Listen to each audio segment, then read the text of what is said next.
कहते हैं राजनीति भी अनिश्चितताओं का खेल है, कब क्या से क्या हो जाए कहा ही नहीं जा सकता। जैसे सूरत में हुआ है। सूरत में बीजेपी के प्रत्याशी के मतदान से पहले ही जीतना तय हो चुका है, क्योंकि कांग्रेस के प्रत्याशी का पर्चा खारिज होने के बाद बाकी के प्रत्याशियों ने अपना नाम वापस ले लिया है। बीजेपी के पूरे इतिहास में यह पहली बार हुआ है जब उनका प्रत्याशी मतदान से पहले ही निर्विरोध जीत रहा है। राहुल गांधी ने इसका विरोध करते हुए कहा है कि तानाशाही की असली सूरत एक बार फिर से सामने आ गई है।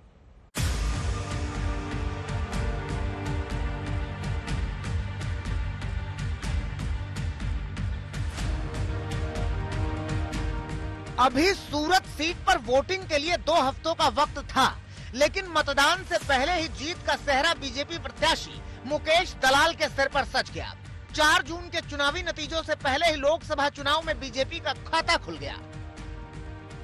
दरअसल हुआ यूं कि सूरत सीट पर बीजेपी और कांग्रेस समेत 10 प्रत्याशी मैदान में थे। एक दिन पहले कांग्रेस प्रत्याशी नीलेश कुंभारनी का पर्चा रद्द हुआ था। उनके पर्चे में गवाहों के नाम और हस्ताक्षर में गड़बड़ी थी। रविवार को 7 निर्दलीय कैंडिडेट ने अपना नामांकन वापस ले लिया। बीएसपी कैंडिडेट प्यारेलाल भारती ने भी सोमवार को अपना नामांकन वापस लेने का फैसला किया, जिसके बाद बीजेपी प्रत्याशी मुकेश दलाल का निर्विरोध जीतना तय हो गया। ऐसा पहली बार हुआ है कि लोकसभा चुनाव में बीजेपी का कोई सांसद निर्विरोध चुना गया, लिहाजा पार्टी इस जीत का जश्न मना रही है और पहली जीत के साथ पीएम मोदी के एनडीए 400 पार के लक्ष्य को हासिल करने का भरोसा जता रही है। मुझे जो निर्विवादित विजय घोषित किया गया है वो इंडिकेट कर रहा है कि पूरे भारत देश में मोदी साहब ने जो 400 पार का लक्ष्यांक रखा है वो दिशा में पहला कदम है।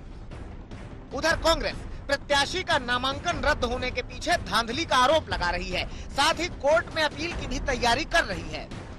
मेरे सूरत के कैंडिडेट के ऊपर काफी प्रेशर डाला गया, खरीदने की कोशिश हुई, डराने की कोशिश हुई। उन्होंने आज खुद मीडिया को कहा है कि ये सारी चीजें उनके ऊपर हुई। उन्होंने ये भी कहा है कि उन्होंने मुझे बताया था, तो मैं एंडोर्स करता हूं कि उन्होंने मुझे कहा था कि उनके ऊपर ये सारी चीजें हो रही है।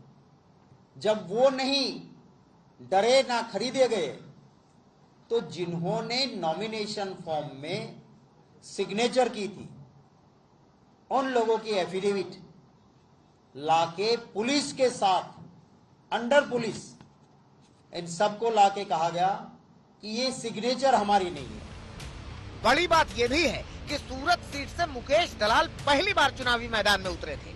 3 बार इस सीट से जीती दर्शना जरदोश का टिकट काटकर उन्हें मौका मिला था।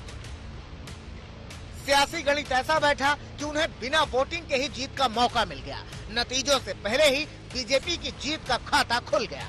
अहमदाबाद से ब्रजेश दोषी के साथ आज तक ब्यूरो।